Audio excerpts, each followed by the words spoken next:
going to give another important definition about linear time invariant systems, which is called the step response, S of t, or unit step response. And from its name, it's very clear, right? Step response is the response of the system to a unit step at the input. It's similar to the impulse response. What was the impulse response? The impulse response was the response of the system, the output of the system due to an impulse at the input. Here, the step response is the response of the system due to a unit step at the input. So if the input is unit step, the output will be the step response. And similar to the impulse response, we give the impulse response as the symbol h of t. Here we are going to give the step response the symbol s of t, step response, okay? So if we have a system with impulse response h of t, we are asking now the question, if the impulse response is h of t, what would be the step response? What would be the output of the system when the input is a unit step? We know from the relation of the linear time invariant systems that the output of any system in general equals the integration of h of tau, the impulse response, x of t minus tau, the input of t minus tau, t tau, right?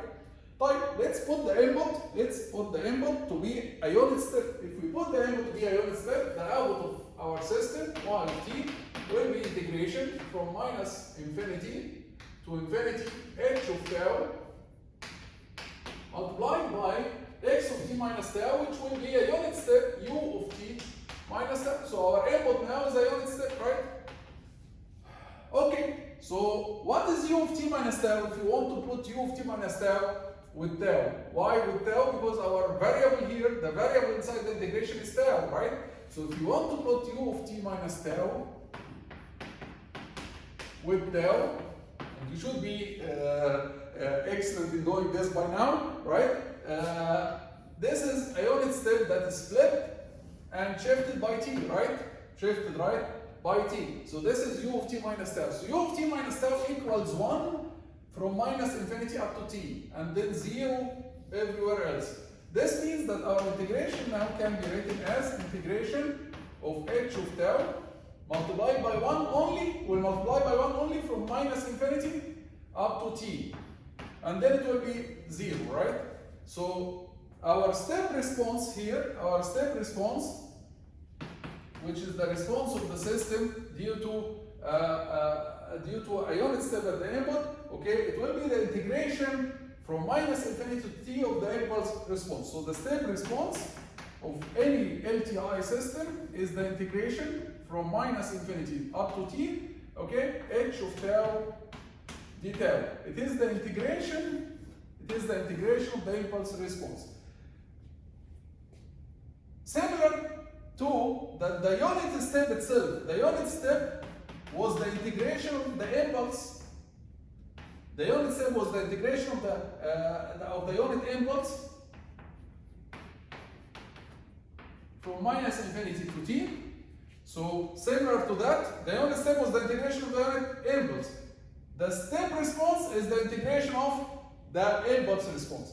So the unit step is the integration of the unit impulse function. The step response, which is the response to the unit step, is the integration of the impulse response. And the impulse response was the response to the impulse function. Right. As a special case, if our system is causal, then it exists only in the positive side, right? In the positive t. It exists only for the positive tau, for the positive time. If the system is causal, then the step response can be written as integration from 0 to t h of tau d tau. This is because for the negative values of tau, the system response, the impulse response will be 0. So if the system is causal, this is a special case, the integration instead of being from minus infinity to t, it will be from 0 to t. Okay, so here we reach to a very nice result, is that similar to that the unit step is the integration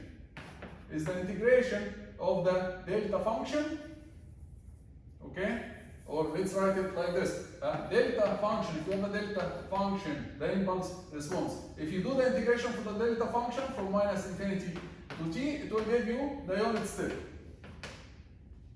if you do integration for the impulse response from minus infinity to t, it will give you the step response. And vice versa. If you do differentiation for the unit step, okay, it will give you a delta function. And if you do a differentiation for the step response, it will give you the impulse response, and this can be shown easily since the step response is the integration of the impulse response, then the impulse response is the differentiation of the step response. So we reach to these interesting relations, so we can obtain now the step response from the impulse response or the impulse response from the step response. Okay, let's solve a couple of examples. So if we have a system, example, if we have a system h of t equals exponential minus 3t, exponential minus 3t u of t. This is what is this? What is this h of t? This is the impulse response. It says first, is the system causal or not? Second, find the step response. Find the step response of it. First, is the system causal or not? It exists only for positive t, right? This means that the system is causal. The system is causal, right? Find the step response. In order to find the step response, which is the response to a unit step at the input, the step response, we call it S of t. It will be the integration from minus infinity to t, h of tau d tau, right? Exponential minus 3 tau u of tau d tau. And because our impulse response, it's causal, our impulse response is causal, it exists only for positive tau, then we can say that this unit step is 1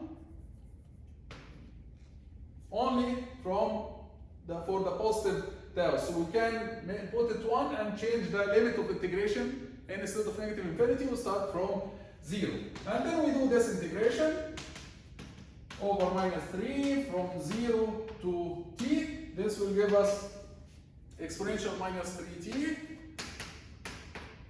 minus 1 over minus 3, which you can put the negative inside. It will be something like this. But this step response, ya shabab, this step response, it exists only when t is greater than 0. This integration is correct only if we integrate, because we are integrating from 0, so, right? From 0 to t. So this result is correct only for t greater than or equal 0. We need to write it more professionally from the things that we learned.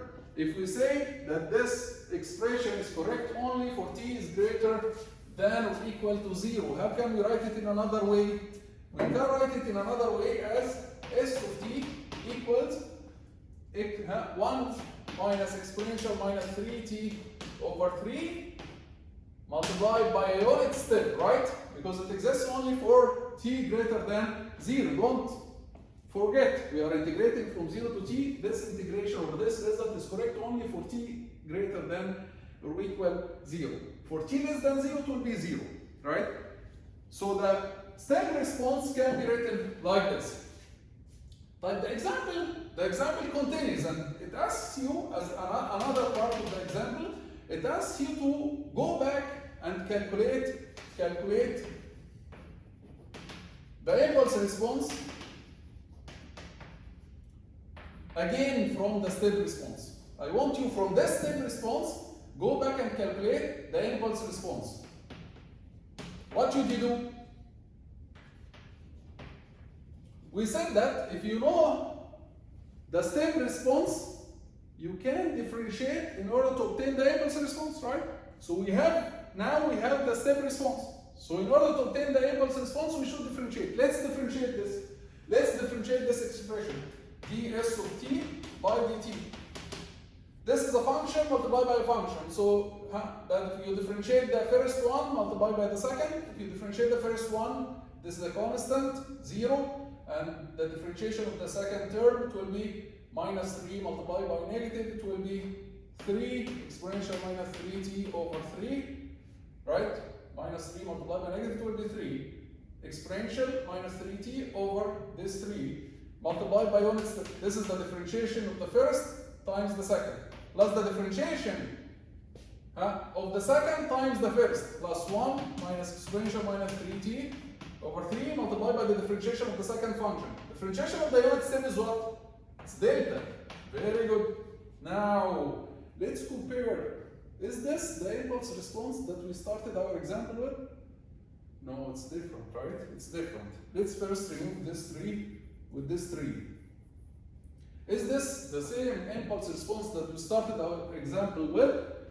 No. The impulse response that we started with was only exponential minus 3t ut, right? Now we have exponential minus 3t ut plus another term. What's going on? It's supposed to be the same, right? I'm telling you, it is the same. Let's look at this term. This is a delta. Again, the same trick. Delta multiplied by a function. If you multiply delta times a function, it will give you the same delta. Multiplied by the value of the function and the position of the delta.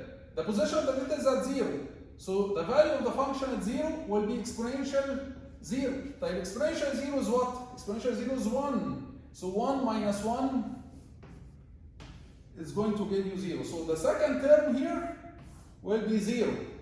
And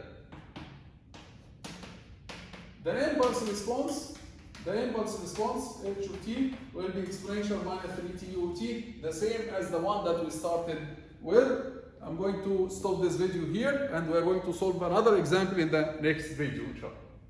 Thank you.